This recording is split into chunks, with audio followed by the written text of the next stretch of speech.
बनो राजयोगी। मेरे प्यारो बनो राजयोगी, राजयोगी बनो राजयोगी। मेरे प्यारो बनो राजयोगी, राजयोगी बनो राजयोगी।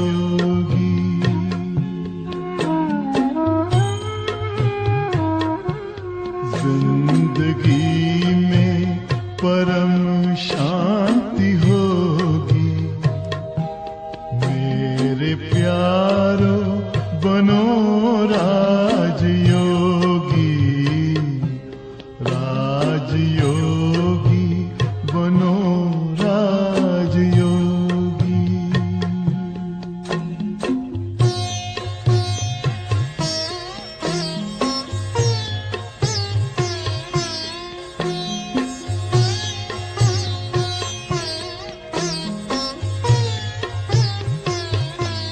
मन का दर्पण दमकने लगेगा, आत्मचिंतन चमकने लगेगा।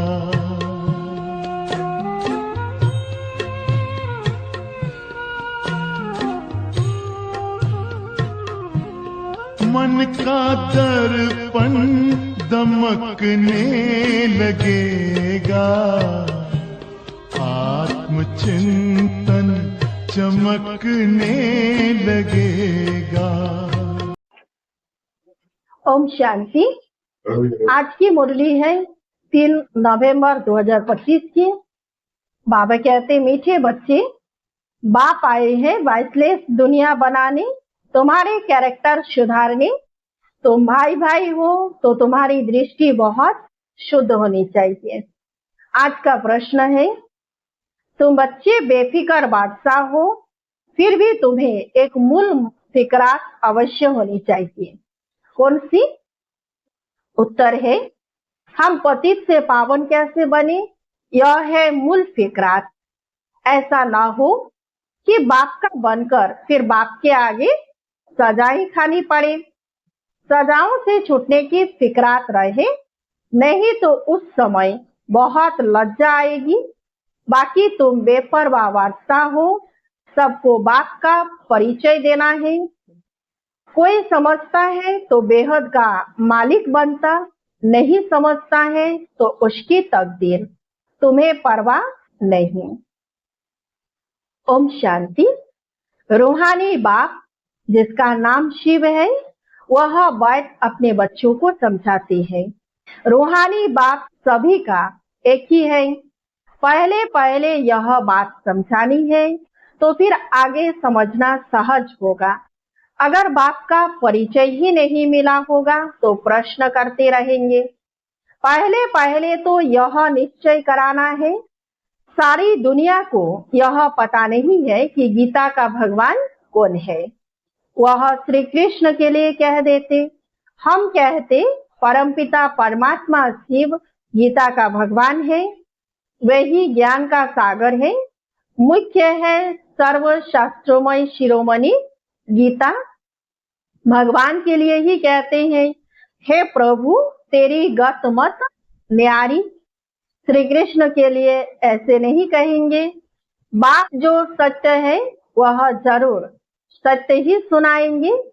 दुनिया पहले नई सतोप्रधान थी, अभी दुनिया पुरानी तमोप्रधान है। दुनिया को बदलने वाला एक बाप ही है। बाप कैसे बदलते हैं वह भी समझाना चाहिए। आत्मा जब सतोप्रधान बने तब दुनिया भी सतोप्रधान स्थापन हो। पहले पहले तुम बच्चों को अंतर्मुखी होना है, जास्ती टिक टिक नहीं करनी है। तो बाबा कहते हैं कि अंदर घुसते हैं तो बहुत चित्र देख पूछते ही रहते हैं। पहले पहले समझानी ही एक बात चाहिए, जास्ती पूछने की मार्जिन ना मिले, बोलो पहले तो एक बात पर निश्चय करो, फिर आगे समझाएं, फिर तुम 84 जन्मों के चक्कर पर ले आ सकते हो। बाप कहते हैं मैं बहुत जन्मों के अंत में मैं प्रवेश करता हूँ। इनको ही बाप कहते हैं तुम अपने जन्मों को नहीं जानते हो। बाप हमको प्रजापिता ब्रह्मा द्वारा समझाते हैं। पहले पहले अल्प पर ही समझाते हैं। अल्प समझने से फिर कोई संशय नहीं होगा। पहले बोलो बाप सत्य है, वह भी असत्य नहीं सुनाते। बेहद का बाप ही राजयोग सिखलाते हैं। शिवरात्रि गाई जाती है तो जरूर शिव यहाँ आए होंगे, तब तो उनकी जयंती मनाते हैं। जैसे श्री कृष्ण जयंती भी यहाँ मनाते हैं। कहते हैं मैं ब्रह्मा द्वारा स्थापना करता हूँ। उस एक ही निराकार बाप के सब बच्चे हैं। तुम भी उनकी औलाद हो और फिर प्रजापिता ब्रह्मा की भी औलाद हो। प्रजापिता ब्रह्मा द्वारा स्थापना की तो जरूर ब्राह्मण ब्राह्मणिया होंगे, भाई बहन हो गए। इसमें पवित्रता रहती है। गृहस्थ व्यवहार में रहते पवित्र रहने की यह भीति है। बहन भाई है तो कभी क्रिमिनल दृष्टि नहीं होनी चाहिए। 21 जन्म दृष्टि सुधर जाती है। बाप ही बच्चों को शिक्षा देंगे ना, कैरेक्टर सुधारते हैं। अभी सारी दुनिया के कैरेक्टर सुधरने हैं। इस पुरानी पति दुनिया में कोई कैरेक्टर नहीं, सब में विकार है। यह है ही पतित विशेष दुनिया। फिर वाइसलेस दुनिया कैसे बनेगी? सिवाय बाप के कोई बना न सके। अभी बाप पवित्र बना रहे हैं। यह है सब गुप्त बातें। हम आत्मा हैं। आत्मा को परमात्मा बाप से मिलना है। सब पुरुषार्थ करते ही हैं भगवान से मिलने के लिए। भगवान एक निराकार है। लिबरेटर गाइड भी परमात्मा को ही कहा जाता है। दूसरे धर्म वाले कोई को लिबरेटर गाइड नहीं कहेंगे। परमपिता परमात्मा ही आकर लिबरेट करते हैं, अर्थात तमो प्रधान से शतो प्रधान बनाते हैं, गाइड भी करते हैं। तो पहले पहले यह एक ही बात बुद्धि में बिठाओ। अगर न समझे तो छोड़ देना चाहिए। अल्प को नहीं समझा तो बे से क्या फायदा, भल चले जाए। बाबा कहते हैं जास्ती किसी से टिक टिक नहीं करना है, जास्ती किसी के पीछे माथा नहीं मारना है। अगर समझ जाए तो अच्छा है, नहीं समझे तो बाबा कहते हैं भले चले जाए। तुम मूंझो नहीं, तुम बेपरवाह बादशाह हो। असुरों के विघ्न पड़ने ही है। यह है ही रुद्र ज्ञान यज्ञ। तो पहले पहले बाप का परिचय देना है। बाप कहते हैं मन मना भव। जितना पुरुषार्थ करेंगे उस अनुसार पद पाएंगे। आदि सनातन देवी देवता धर्म का राज्य स्थापन हो रहा है। इन लक्ष्मी नारायण की डिनास्टी है और धर्म वाले कोई डिनास्टी स्थापन नहीं करते हैं। बाप तो आकर सबको मुक्त करते हैं। फिर अपने अपने समय पर और धर्म स्थापकों को आकर अपना धर्म स्थापन करना है। वृद्धि होनी है, पतित बनना ही है। पतित से पावन बनाना यह तो बाप का ही काम है। वह तो सिर पाकर धर्म स्थापन करेंगे, उसमें बड़ाई की बात ही नहीं। महिमा है ही एक की। वो तो क्राइस्ट के पिछाड़ी कितना करते हैं, उनको भी समझाया जाए। लिबरेटर गाइड तो गॉड फादर ही है। उनके पिछाड़ी क्रिश्चियन धर्म की आत्माएं आती रहती है, नीचे उतरती रहती है। दुख से छुड़ाने वाला तो एक ही बाप है। यह सब पॉइंट बुद्धि में अच्छी रीति धारण करनी है। एक गॉड को ही मर्सीफुल कहा जाता है। एक भी मनुष्य किसी पर मर्सी नहीं करते। मर्सी होती है बेहद की। एक बाप ही सब पर रहम करते हैं। सतयुग में सब सुख शांति में रहते हैं, दुख की बात ही नहीं। बच्चे एक बात अल्प पर किसी को निश्चय कराते नहीं और बातों में चले जाते हैं, फिर कहते गला ही खराब हो गया। तो पहले पहले बाप का परिचय देना है। तुम और बातों में जाओ ही नहीं, बोलो। बाप तो सत्य बोलेंगे ना। हम बीके को बाप ही सुनाते हैं। यह चित्र सब उसने बनवाए हैं, इसमें संशय नहीं लाना चाहिए। संशय बुद्धि विनशंति। पहले तुम अपने को आत्मा समझ बाप को याद करो तो बेकर्म विनाश होंगे, और कोई उपाय नहीं। पतित पावन तो एक ही है ना। तो बाप कहते हैं देह के सब संबंध छोड़ मामेकम याद करो। बाप जिसमें प्रवेश करते हैं उनको भी फिर पुरुषार्थ कर सतोप्रधान बनना है। बनेंगे पुरुषार्थ से फिर ब्रह्मा और विष्णु का कनेक्शन भी बताते हैं। बाप तुम ब्राह्मणों को राजयोग सिखलाते हैं तो तुम विष्णुपुरी के मालिक बनते हो। फिर तुम ही 84 जन्म ले अंत में शूद्र बनते हो। फिर बाप आकर शूद्र से ब्राह्मण बनाते हैं। ऐसे और कोई बता न सके। पहली पहली बात है बाप का परिचय देना। बाप कहते हैं मुझे ही पतितों को पावन बनाने यहाँ आना पड़ता है। ऐसे नहीं कि ऊपर से प्रेरणा देता हूँ। इनका ही नाम है भागीरथ, तो जरूर इनमें ही प्रवेश करेंगे। यह है भी बहुत जन्मों के अंत का जन्म। फिर शतोप्रधान बनते हैं। उसके लिए बाप युक्ति बताते हैं कि अपने को आत्मा समझ मामेकम याद करो। मैं ही सर्वशक्तिमान हूँ। मुझे याद करने से तुम्हारे में शक्ति आएगी, तुम विश्व के मालिक बनेंगे। यह लक्ष्मी नारायण का वर्षा इन्हों को बाप से मिला है। कैसे मिला वह समझाते हैं। प्रदर्शनी म्यूजियम आदि में भी तुम कह दो कि पहले एक बात को समझो, फिर और बातों में जाना। यह बहुत जरूरी है समझना, नहीं तो तुम दुख से छूट नहीं सकेंगे। पहले जब तक निश्चय नहीं किया है तो तुम कुछ समझ नहीं सकेंगे। इस समय है ये भ्रष्टाचारी दुनिया। देवी देवताओं की दुनिया श्रेष्ठाचारी थी। ऐसे ऐसे समझाना है। मनुष्यों की नब्ज भी देखनी चाहिए, कुछ समझता है या तबाही है।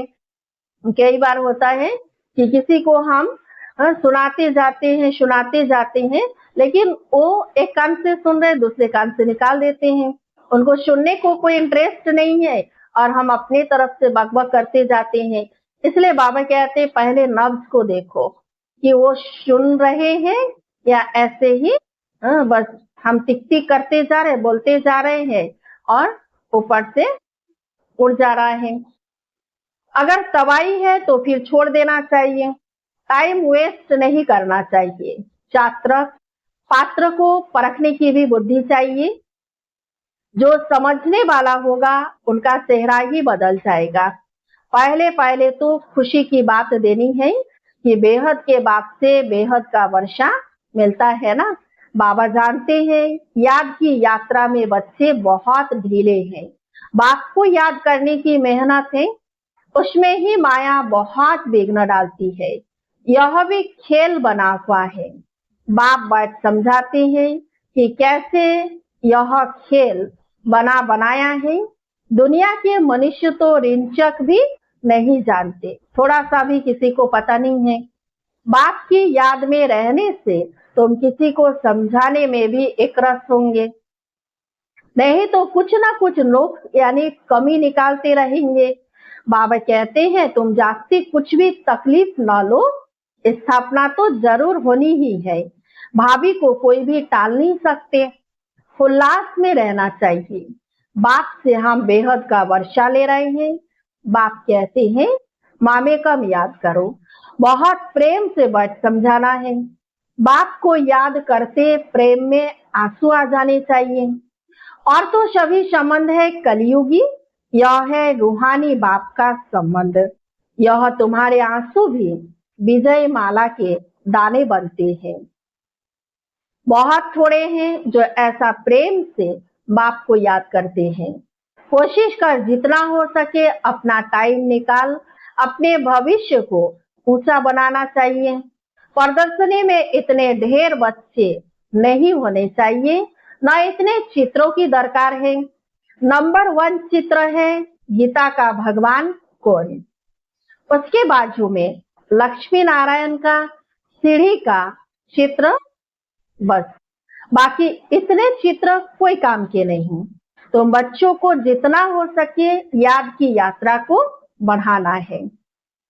मूल फिक्रात रखनी है कि पतित से पावन कैसे बने, बाबा का बनकर और फिर बाबा के आगे जाकर साजा खाए। यह तो बड़ी दुर्गति की बात है। अभी याद की यात्रा पर नहीं रहेंगे तो फिर बाप के आगे सजा खाने समय बहुत बहुत लज्जा आएगी। सजा न खानी पड़े यह सबसे जास्ती फुरना रखना है। तुम रूप भी हो बसंत भी हो, बाबा भी कहते हैं मैं रूप भी हूँ बसंत भी हूँ, छोटी सी बिंदी हूँ और फिर ज्ञान का सागर भी हूँ। तुम्हारी आत्मा में सारा ज्ञान भरते हैं। 84 जन्मों व सारा राज तुम्हारी बुद्धि में है। तुम ज्ञान का स्वरूप बन ज्ञान की वर्षा करते हो। ज्ञान का एक एक रतन कितना अमूल्य है, इनकी वैल्यू कोई कर न सके। इसीलिए बाबा कहते हैं पद्मा पदम भाग्यशाली। तुम्हारे चरणों में पदम की निशानी भी दिखाते हैं। इनको कोई समझ न सके। मनुष्य पदमपति नाम रखते हैं, समझते हैं इनके पास बहुत धन है। पदमपति का एक सरनेम भी रखते हैं। बाप सब बातें समझाते हैं, फिर कहते हैं मूल बात है कि बाप को और 84 के चक्र को याद करो। यह नॉलेज भारतवासियों के लिए ही है। तुम ही 84 जन्म लेते हो, यह भी समझ की बात है ना। और कोई सन्यासी आदि को स्वदर्शन चक्रधारी भी नहीं कहेंगे, देवताओं को भी नहीं कहेंगे। देवताओं में ज्ञान होता ही नहीं। तुम कहेंगे हमारे में सारा ज्ञान है, इन लक्ष्मी नारायण में नहीं है। बाप तो यथार्थ बात समझाते हैं ना। यह ज्ञान बड़ा वंडरफुल है। तुम कितने गुप्त स्टूडेंट हो। तुम कहेंगे हम पाठशाला में जाते हैं, भगवान हमको पढ़ाते हैं। एम ऑब्जेक्ट क्या है? हम यह लक्ष्मी नारायण बनेंगे। मनुष्य सुनकर वंडर खाएंगे। हम अपने हेड ऑफिस में जाते हैं, क्या पढ़ते हो? मनुष्य से देवता, बेगर से प्रिंस बनने की पढ़ाई पढ़ रहे हो। तुम्हारे चित्र भी फर्स्ट क्लास है। धन दान भी हमेशा पात्र को किया जाता है। पात्र तुमको कहाँ मिलेंगे? शिव के, लक्ष्मी नारायण के, राम सीता के मंदिरों में। वहां जाकर तुम उन्हों की सेवा करो। अपना टाइम वेस्ट नहीं करो। गंगा नदी पर भी जाकर तुम समझाओ पतित पावनी गंगा है या परमपिता परमात्मा है। सर्व की सदगति यह पानी करेगा या बेहद का बाप करेगा? तुम इस पर अच्छी रीति समझा सकते हो। विश्व का मालिक बनने का रास्ता बताते हो। दान करते हो। कोड़ी जैसे मनुष्य को हीरे जैसे विश्व का मालिक बनाते हो। भारत विश्व का मालिक था ना। तुम ब्राह्मणों का देवताओं से भी उत्तम कुल है। यह बाबा तो समझाते हैं मैं बाप का एक ही सिकिलधा बच्चा हूँ। बाबा ने हमारा यह शरीर लोन पर लिया है। तुम्हारे सिवाय और कोई भी यह बातें समझ न सके। बाबा की हमारे ऊपर सवारी की हुई है। हमने बाबा को कुल्ले पर बिठाया है, अर्थात शरीर दिया है कि सर्विस करो। उनका एवजा फिर वह कितना देते हैं?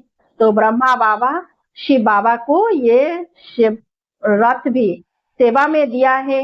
तो बाबा कहते हैं शिव बाबा उसके रिटर्न में हमें कितना देता है, विश्व का मालिक बना देते हैं। तो बाबा कहते हैं कि जो हमको ऊंच कंधे पर चढ़ाते हैं, नंबर 1 ले जाते हैं, बाप को बच्चे प्यारे लगते हैं, तो उनको कंधे पर चढ़ाते हैं ना। माँ बच्चे को सिर्फ गोद तक लेती है, बाप तो कंधे पर चढ़ाते हैं। पाठशाला को कभी कल्पना नहीं कहा जाता। स्कूल में हिस्ट्री ज्योग्राफी पढ़ते हैं तो क्या वह कल्पना हुई? यह भी वर्ल्ड की हिस्ट्री ज्योग्राफी है ना। अच्छा, मीठे मीठे सिकिलधे बच्चों प्रति माता पिता बाप दादा का याद प्यार और गुड मॉर्निंग। रूहानी बाप की रूहानी बच्चों को नमस्ते। हम सब रूहानी बच्चों की रूहानी बाप दादा को याद प्यार और गुड मॉर्निंग। नमस्ते नमस्ते नमस्ते।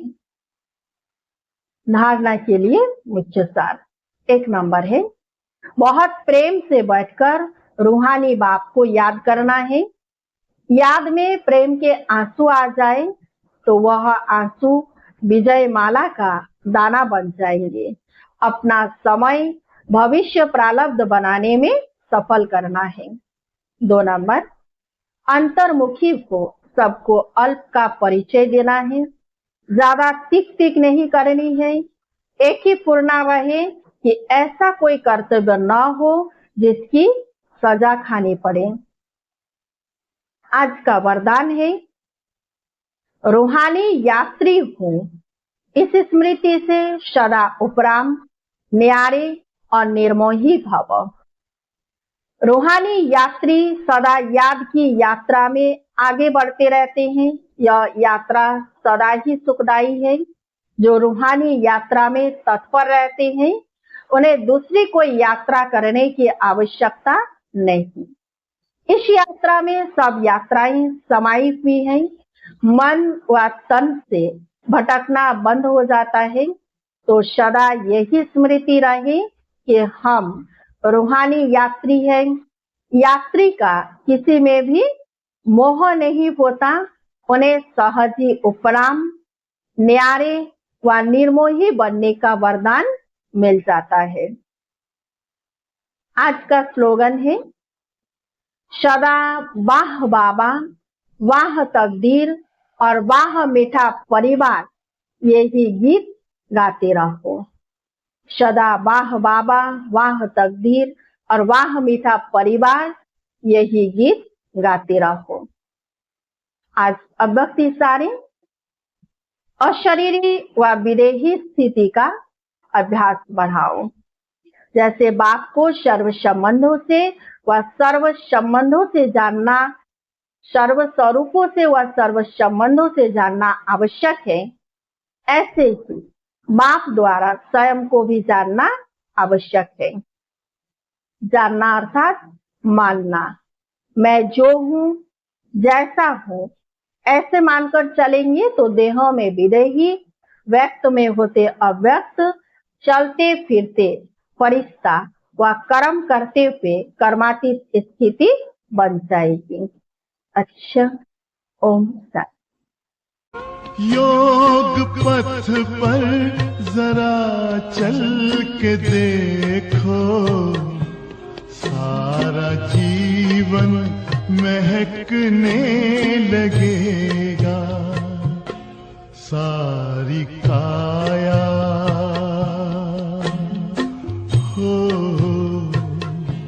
सारी काया बनेगी निरोगी। मेरे प्यार बनो राजयोगी,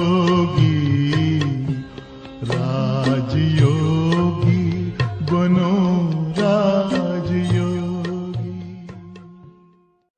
योग मानव को संयम सिखाता, संतुलन आचरण में लाता। आत्मा और परमात्मा का